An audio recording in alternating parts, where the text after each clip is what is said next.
মজাদার সুস্বাস্থ্যকর লাচ্ছি বানাবো। লাচ্ছি বানাতে আমার প্রয়োজন হবে একটা দইয়ের হাতটা নিয়েছি, চিনি নিয়েছি 2 টেবিল চামচ আর 1 কাপ পানি নিয়েছি। প্রথমে আমি একটা ব্লেন্ডারে দইটা কেটে নেব।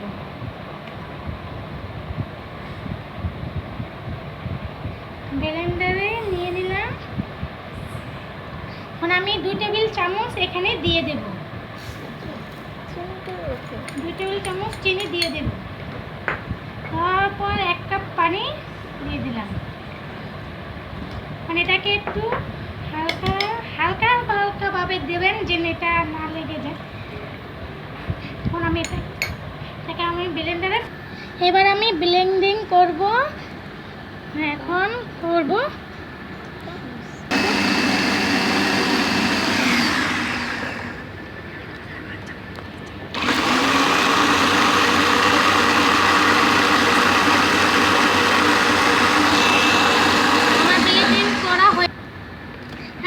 এটাকে ফেনা বাইরে, আমার ফেনাটা বাইর হয়নি, আমি এখন ফেনাটা বাইর করব।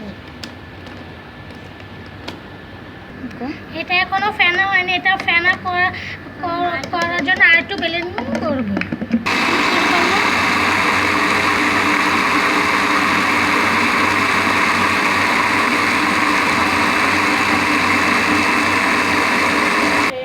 আমার ব্লেন্ড করা হয়ে গেছে। এখন আমি যে গ্লাসে পরিবেশন করবো সেই গ্লাসে এখন ঢেলে নেব। এখন আমি ঢেলে নিলাম। তখন আমি এখানে 2টা বরফ দিয়ে দেব। আমাদের মজাদার লাচ্ছি আমার তৈরি হয়ে গিয়েছে। এখন এটাকে আমি পরিবেশন করব।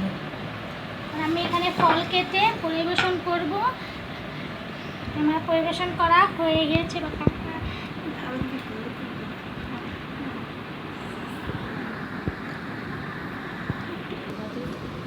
আমাদের এই রেসিপিটাকে যদি আপনাদের পছন্দ হয়ে থাকে তাহলে আমাদের চ্যানেলকে লাইক, কমেন্ট এন্ড শেয়ার করে সাবস্ক্রাইব করবেন আমাদের পরবর্তী রেসিপি পাওয়ার জন্য। Thank you so much.